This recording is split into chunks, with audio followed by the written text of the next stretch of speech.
জানতাম না তাই। আরে শালা তো একটা বদমাস, এমন কোন চাউরামি নাই যে এই শালা করে নাই। গত 15ই আগস্ট শেখ মুজিবুরের পুরো পরিবার নিহত হওয়ার সেই শোক এবার প্রকাশ করেছিলেন চিত্রনায়ক শাকিব খান তার ফেসবুক পেজের মাধ্যমে। আর এই শোক প্রকাশ করার কারণেই যেন রীতিমতো এবার টোপের মুখে পড়েছেন শাকিব খান। শাকিব খানকে ধুয়ে দিচ্ছেন অনেকেই, বিশেষ করে সাংবাদিক ইলিয়াস হোসেন যেন রীতিমতোই শাকিব খানকে একেবারেই সবার সামনে প্রকাশ্যে ধুয়ে দিয়েছেন। শুধু তাই নয়, শাকিব খান নিয়ে তুচ্ছ তাচ্ছিল্য করে কথা বলেছেন, যে কথাগুলো রীতিমতোই অবাক করে দিয়েছে শাকিবিয়ান ভক্তদের। তাহলে সাংবাদিক ইলিয়াস হোসাইন শাকিবকে নিয়ে কি বলেছেন এবং কি এ নিয়ে দর্শকরাও কি বলছে, এ বিষয়ে জানতে সম্পূর্ণ ভিডিওটি দেখে সঙ্গে থাকুন। বাংলাদেশ সৃষ্টি থেকে অদ্যাবধি সর্বকালের ভয়ঙ্কর গণহত্যাকারী ফ্যাসিস্ট হাসিনার পরিবারের জন্য শোক প্রকাশ করে একটি পোস্টার শেয়ার দিয়েছেন ঢালিউডের মেগাস্টার শাকিব খান। শাকিবের পোস্টকৃত পোস্টারে 15ই আগস্ট শেখ মুজিবুরের সপরিবারে নিহত হওয়ার শোক প্রকাশ করা হয়।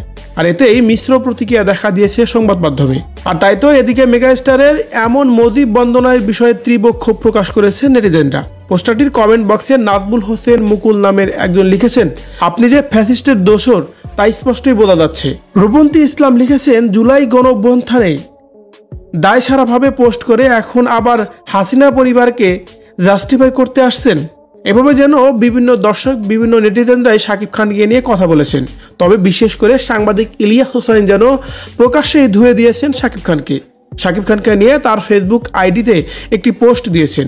সেখানে শাকিবকে তুচ্ছ তাচ্ছিল্য করে কথা বলে তিনি লেখেন, বাংলাদেশে এক 8 পাস চিপার স্টার নায়ক আছে শাকিব খান, যিনি কাঁদলেও মানুষ হাসে, যার অভিনয়ের ঠেলায় দেশের সব সিনেমা হল বন্ধ হয়ে গেছে।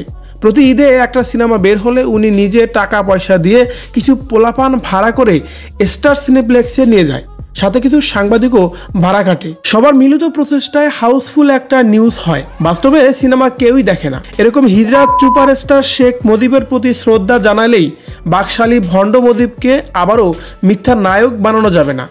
আগামীর 15ই আগস্ট হবে আরও ভয়ানক।